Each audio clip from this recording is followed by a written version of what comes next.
Hey, my friends, back again for another segment on reclaiming your genius. I've shared it again. I've shared it before. I'll share it again. All children are born geniuses. Buckminster Fuller shared that all children are born geniuses, and 9,999 out of every 10,000 are swiftly, inadvertently de-geniusized by adults. So I'm on a mission to help you and me reclaim our brilliance and understand what is it about children that make life so beautiful. I want you to think back when you were a child. When you were 5, 6, 10 years old, you couldn't wait to do what? I know the answer.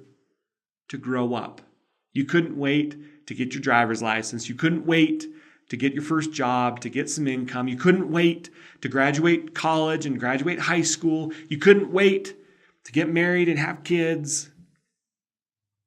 We spend our whole childhoods wanting to grow up. And I want you to know this. You should spend your whole adulthood wanting to be more childlike. And I don't say that just because it's my name, Tony Child. I say that because part of reclaiming this brilliance is something you already have that's innate in you, but we lost it. We lost it as kids. And one of the most greatest gifts that you've been blessed with is curiosity.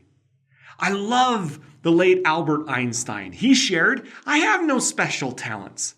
I am just passionately curious about life." Are you passionately curious? Are you passionately curious?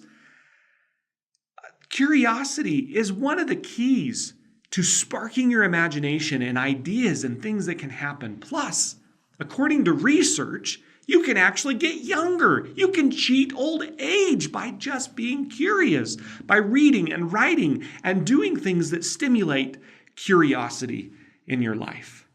At Rush Medical School in Chicago, I want to share with you a study that they did. They did a study with 300 elderly people.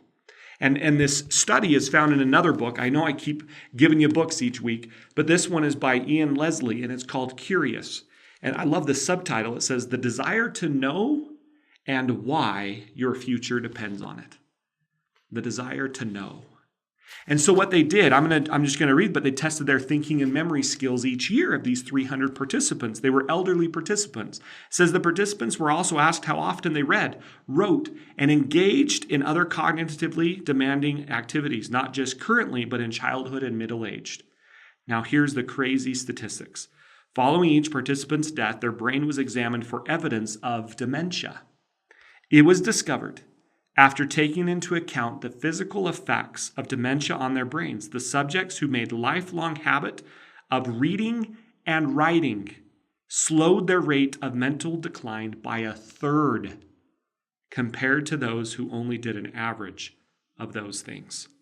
In other words, these people had cheated old age.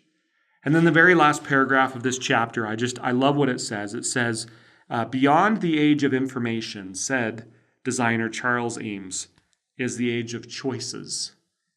Isn't it time to reassess your relationship with what Aristotle called the desire to know, to choose curiosity? Are you curious? Do you just want to know? Just how did the world come to be? Why does my heart beat the way that it does? Just how does life happen? I've had an insatiable desire to know how the brain works and how the mind works. And because of that, I've been on this journey for the past decade to understand how positive psychology literally can change any outcome in your life.